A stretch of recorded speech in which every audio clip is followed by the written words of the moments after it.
Welcome. Thank you for joining us for another edition of Monday Motivation. I'm your host, Mikhail Curro.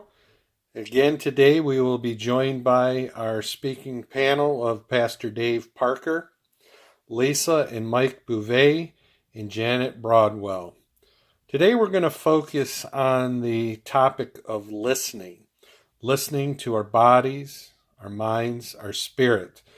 Amidst all of the disruption of COVID-19, the protests and the outrage caused by the senseless death of George Floyd and others, we feel that it's a time to focus our attention to listening. So we're going to start off with Pastor Dave. Following Pastor Dave, we'll have Mike Bouvet, Janet Broadwell, and as always, will be followed in the cleanup position will be Lisa Bouvet to share her expertise as a licensed counselor and mental health therapist on listening. Thanks again. Enjoy. I thought, what a great opportunity for us to talk about how we can listen for God's voice. So hearing God's voice requires a listening heart. From my own experience, trying to be really good at listening is rarely easy. I used to think I could show I was a really good listener by jumping in and trying to finish someone's thought or their sentence, thinking, oh, that's totally going to prove to them that I was right there listening to exactly what they were saying. But what I've learned in my now 12 years of being a pastor, that 99% of the time, it's better to keep my mouth shut and to be silent, not listening to throw in what I want said, but just to soak it in, without trying to fix something or show how wise I am, which is really hard to do for me, right?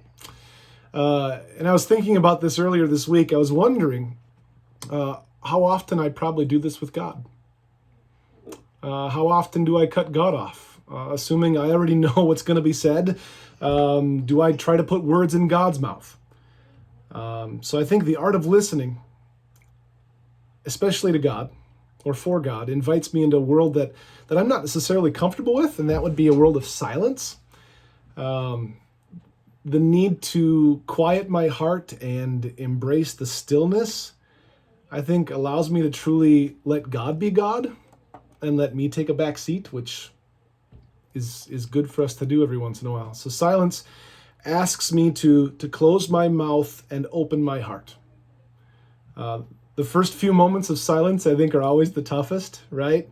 That darn to-do list just completely explodes in my mind of all the things that I've still left undone, the loads of laundry, the dishes need to get done, the kids need to eat, I have a sermon that needs to be written.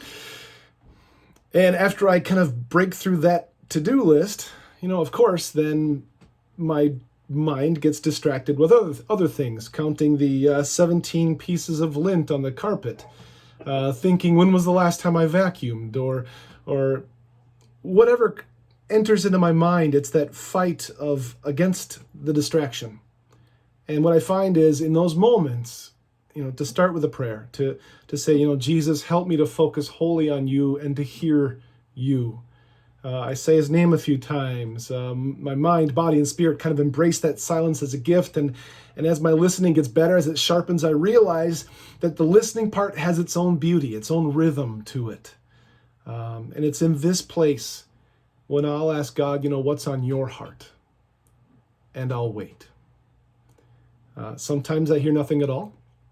But other times my mind will transition into thinking of someone long forgotten, an old relationship, a particular need of a friend or a member that comes to mind.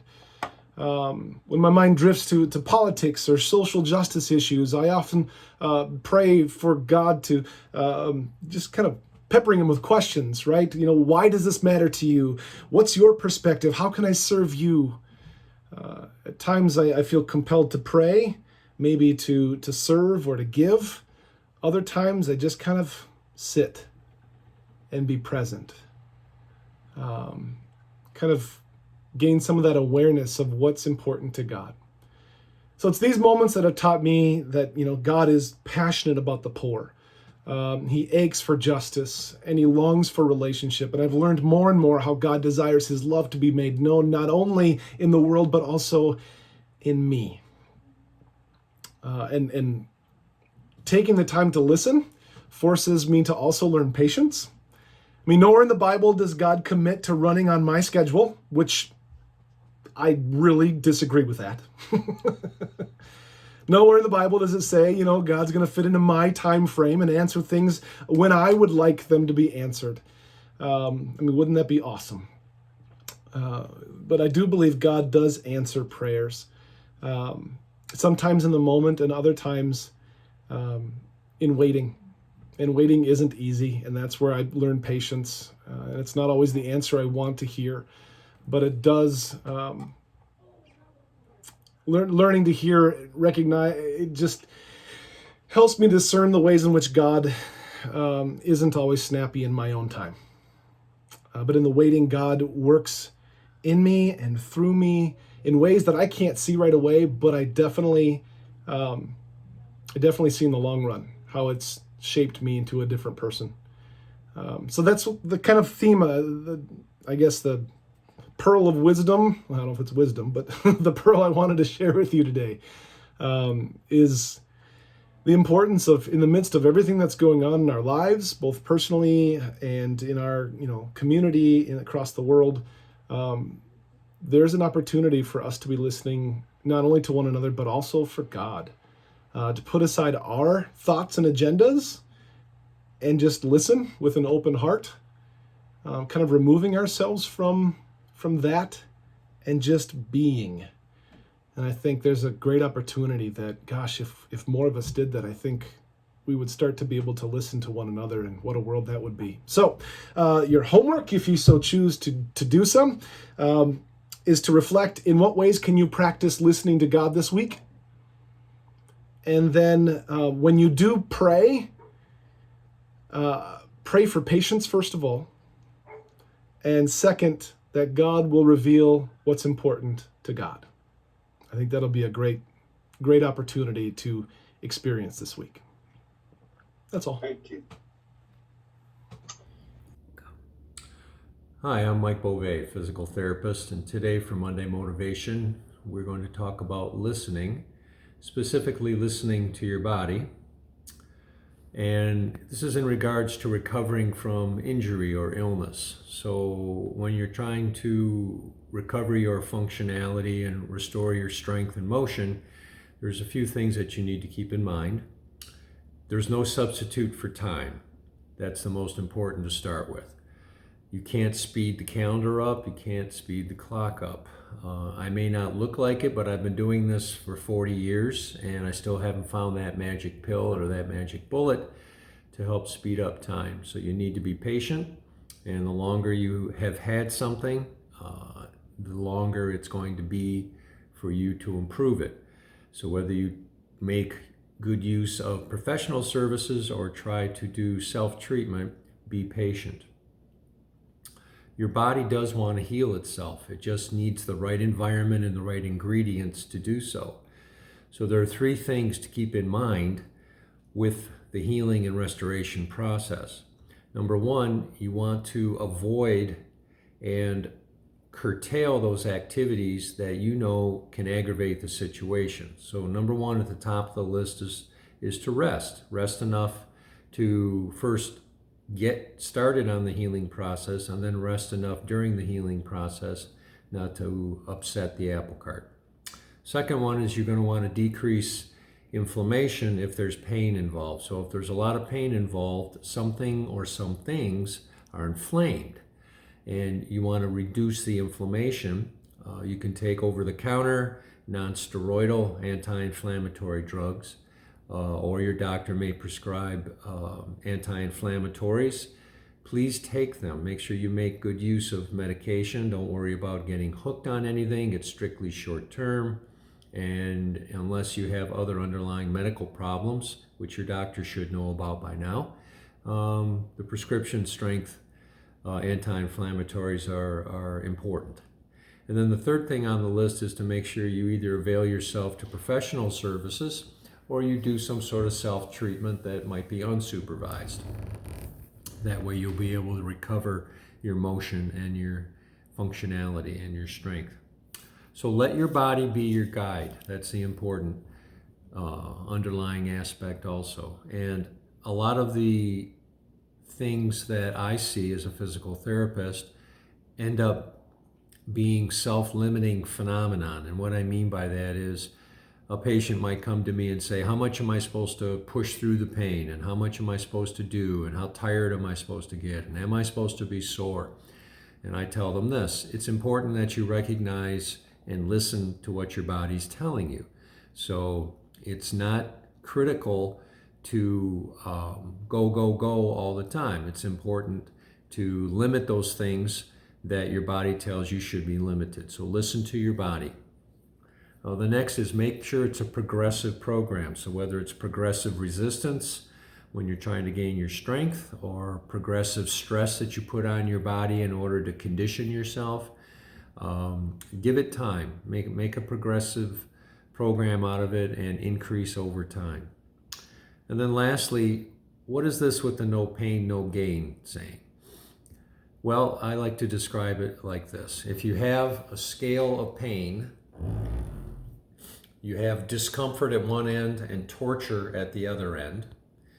We'd like to stay down here at the discomfort end. So it's okay to feel some pain as long as you're feeling it with another sensation like stretch or tension or pressure. But you don't have to go up here to the pain, to the torture end of the pain range, and to feel that you're doing yourself any good.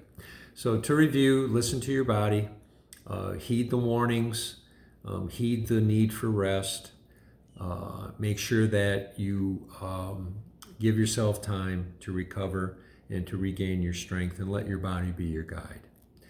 If you have any questions, as always, you can reach me on the web at beauvais.physicaltherapy.com or telephone 586-261-8001.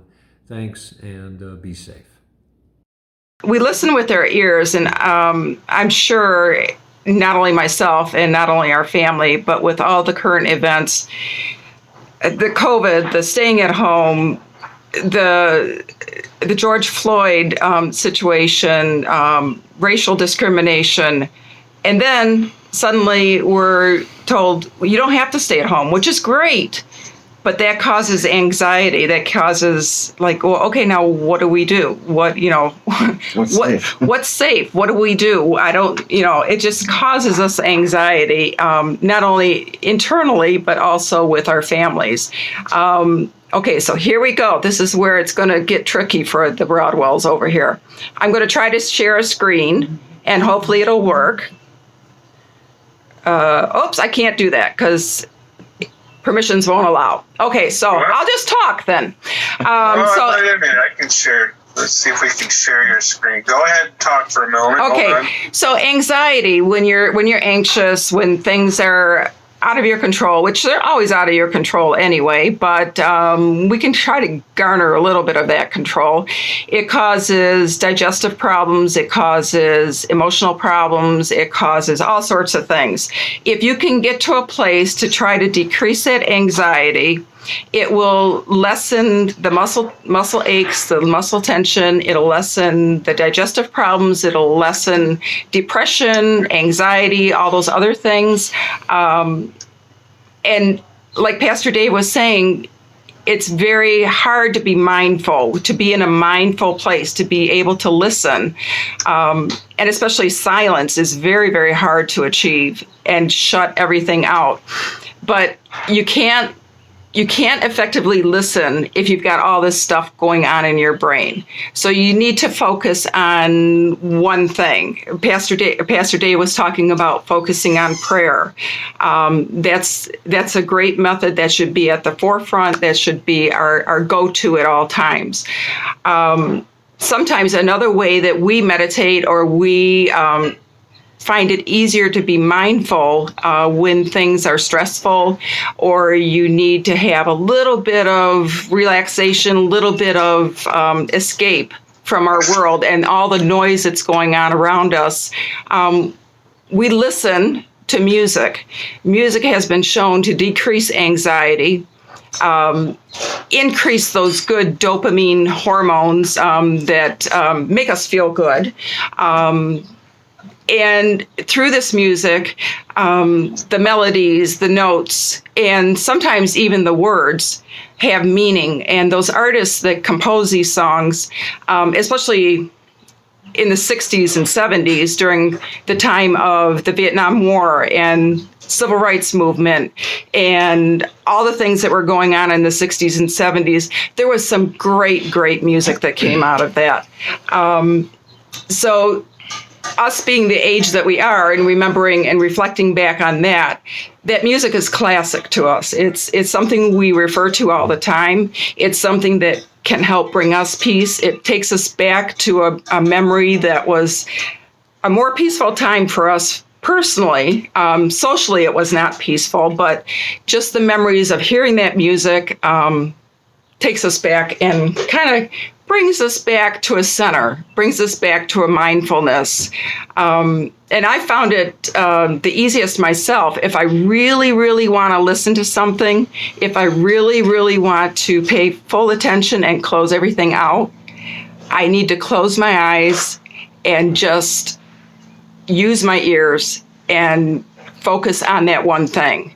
So with that being said, and with the George Floyd situation and the civil rights and equality and everything like that takes us back to the 60s, my husband decided, and I asked him, so I decided for him, but he decided that one of the songs from the 60s has particular importance, especially during this time where we need to listen to each other and really hear what people are saying, not with our preconceived ideas, but to be quiet, as Pastor Dave said, and really appreciate the words that are coming from that person that we're conversing with.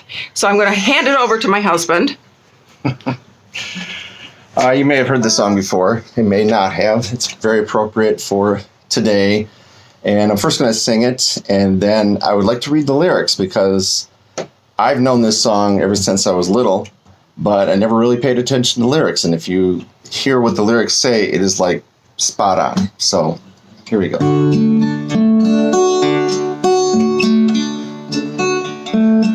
Love is but the song we sing, and fear's the way we die.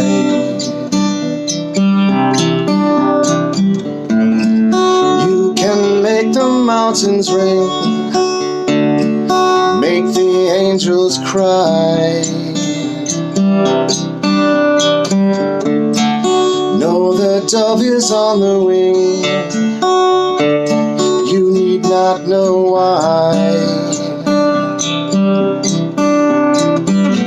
Come on, people now, smile on your brother. Everybody get together, try to love one another right now. Some will come and some will go, we shall surely pass. When the one who left us here returns for us at last, we are but a moment's sunlight fading in the grass. Come on, people now, smile on your brother. Everybody get together to love one another right now. If you hear the song I sing, you must understand. You hold the key to love and fear, all in your trembling hand. Just one key unlocks them both, it's there at your command. Come on, people now, smile on your brother. Everybody get together, try to love one another right now. Come on, people now, smile on your brother. Everybody get together, try to love one another right now. Okay. That was a song that was done in, I think, the 67, 68 time frame by a group called the Youngbloods. That's not important, but I'll read you the lyrics that I had never really paid attention to, but see if you can see a little bit of faith bass in there a little bit. Love is but the song we sing, and fear's the way we die. You can make the mountains ring, or make the angels cry. Know the dove is on the wing, and you need not know why. Come on, people now, smile on your brother. Everybody get together, try to love one another right now. Some will come and some will go, and we shall surely pass. When the one who left us here returns for us at last. We are but a moment's sunlight fading in the grass. And then we do the come on, people now again, and here's the third verse. If you hear the song I sing, you must understand. You hold the key to love and fear in your trembling hand. Just one key unlocks them both. It's there at your command. And that's the song. And I'd be interested to see what people feel or think. I don't want to step on what you're going to say. No, that's fine. That's fine. About the song and how it makes you feel. May make you feel lousy, make you feel good. I don't know. I'd be interested in so, Janet. Whenever I sing about unity, I get really tense and angry, so I don't know. Sorry about that. But Kumbaya is like, I don't know.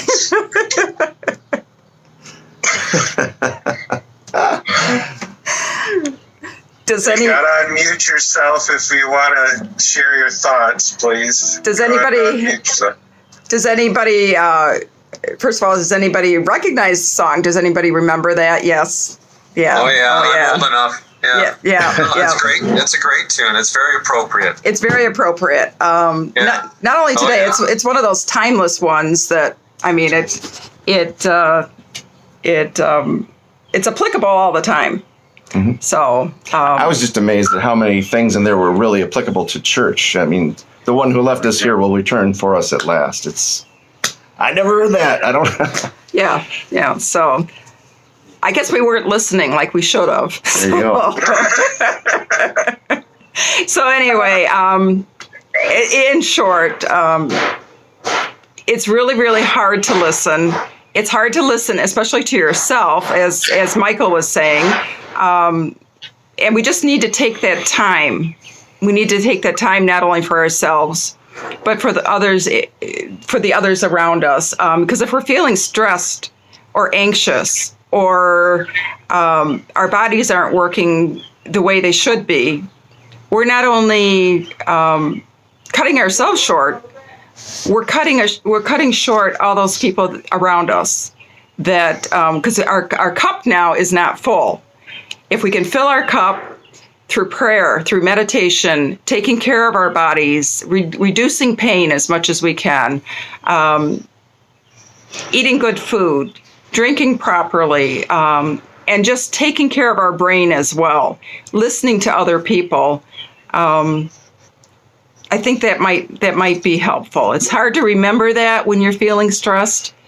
But you can always just turn on the radio, sit down for 2 minutes, listen to a song, and maybe that'll help bring you back centered again. Thanks, everybody. Thank you. Thank you. Thank you.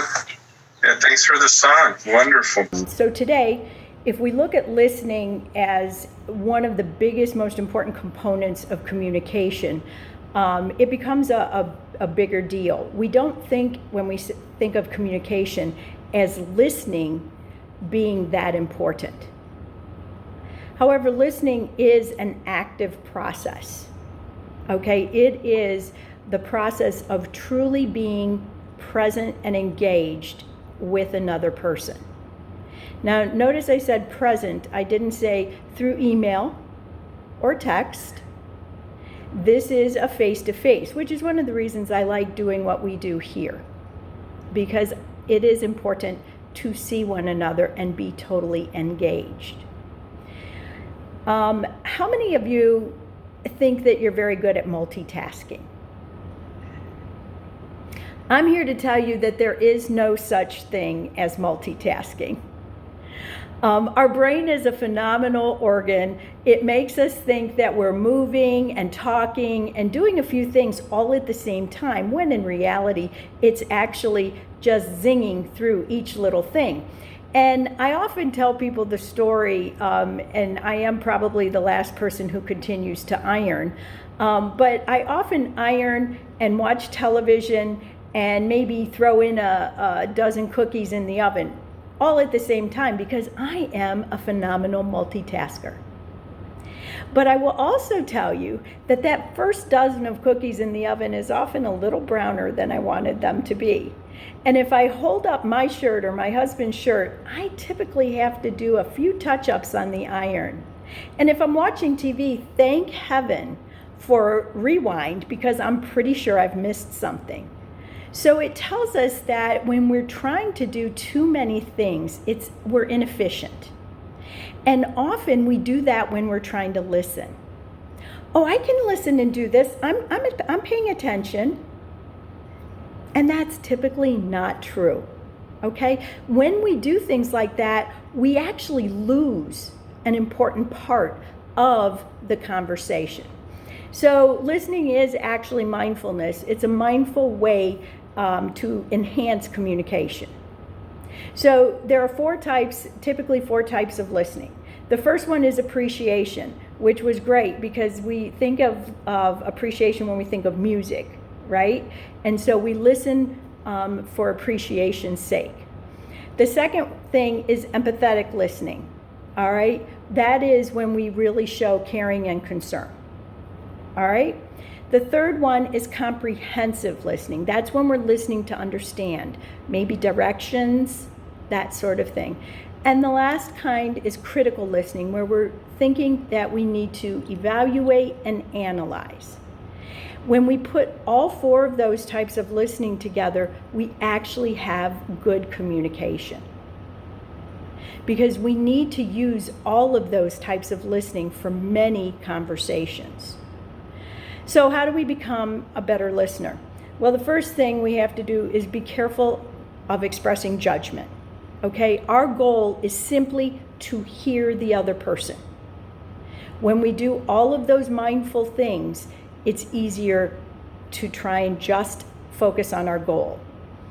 Work to hear the other's perspective. I don't believe we can truly understand what each individual is going through, because that is their story and that is their walk. But we can work to hear someone's perspective. Third, try and paraphrase back what someone said. It helps me so that I know I'm on the right track. It helps that other person, and it's a respectful thing to do. Next, acknowledge someone's feelings. That's that empathetic listening. Acknowledge somebody and say, oh, okay, I'm so sorry that you're feeling that way. Or, okay, you're feeling misunderstood. You're feeling hurt. And acknowledge that. Next, remember that hearing and understanding do not necessarily mean you agree with someone. If your goal is simply to listen, it doesn't mean you have to agree, nor does it mean that you have to get that other person to agree with you. Because the goal is just to listen. And then through that empathetic listening, we can express support. So let me give you a quick, easy way to try and remind yourself that you are actually doing some listening. When I work with kids, we tell them that there are 4 different things that they have to do when they're having a conversation. So the first thing is that they have to make eye contact. So when I have 2 little kids sitting there, one on this side and one on this side, they typically sit there like this. All right, because they are trying to make that eye contact. The next thing you have to do is nod your head. You know, I often see people nodding their head. That lets me know that they're getting whatever it is I'm saying. The third thing that they have to do is say, uh-huh, uh-huh. Because then we go, oh, now we're nodding and we're really engaged. And the last thing that they have to do is say something that lets me know that they were understanding the conversation. And so when you have two little guys sitting there and one is telling the other about how they rode their bike and then they fell off their bike, I know that that other child has really heard when he's doing having good eye contact, nodding, saying uh-huh, uh-huh, and then he says, wow, that had to hurt. Okay, now we have a conversation going. So try and remember, sometimes it's easier just to remember those 4 little things. And so remember the next time one of your kids says, hey mom, I was thinking, ... Or your spouse or your partner says, hey, I've got something on my mind. You might want to stop what it is you're doing. You don't have to look at the mail. You can turn off the stove and you might pay attention and nod your head, make good eye contact, say uh-huh, uh-huh, and really hear what they're saying. These days and times we have the possibility of having some difficult conversations. But if we are engaged and if we're mindful, if we take away some of the distractions of what's going on in our life, we can have some of those difficult conversations. The word listen and silent actually have the same letters in them. It's something to think about. So when we talk about communication, when you have a conversation, don't forget about listening. Thank you for once again participating in another edition of Monday Motivation. If you're watching this after the fact, we thank you for taking the time to go to the K of K website to check in on what's going on with Monday Motivation. Today we had a wonderful conversation about the importance of listening to our bodies, as Mike Buffet shared with us his 30 years of experience as a physical therapist. As we think about injury and recovery, that we need to often just listen to our body as a guide, that we rest, one of the examples that he shared that I thought was really right on was that if you were bothering with something for 2 months, it might take 2 months to kind of get back to normal. And then again, if you've been struggling with something physically for 2 years, don't expect a quick fix. There's no magic pills to correct the physical pains that we have.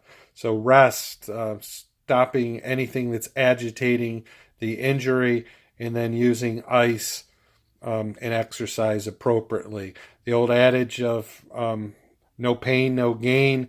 He reminded us to perhaps throw that out. We're not professional athletes. And he told us after an injury, 72 hours of ice before we try heat. Next, Pastor Dave reminded us to listen to God. Listen to what God has in store for us. That when we break for prayer, that we perhaps start with silence and just allow God to enter into the situation, to invite God's perspective so that we can do God's will.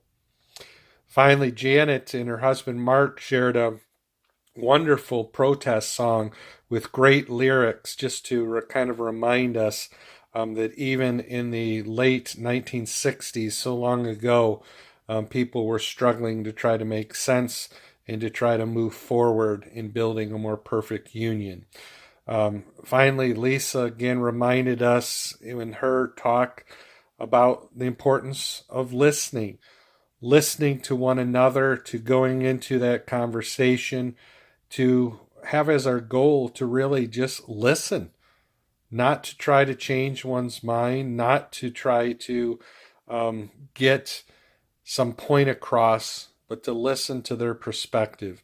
we all felt that that was an important tip to share and to try as we go forward. And once again, I thank you for joining us for Monday Motivation. Join us again next Monday at 3:30 for another installment. If you're interested, on Tuesday evenings at 7:30, we have Parenting Through Pandemic, where we will offer tips on how to parent during these difficult times. As the world starts to get back together, we're all a little anxious and scared about that. This is a good opportunity to join in. Wednesdays, there's Spark and other activities, Wednesday Bible study, and hopefully you'll see us again for worship on Sunday. Thank you very much, and see you soon. God bless. Have a great week.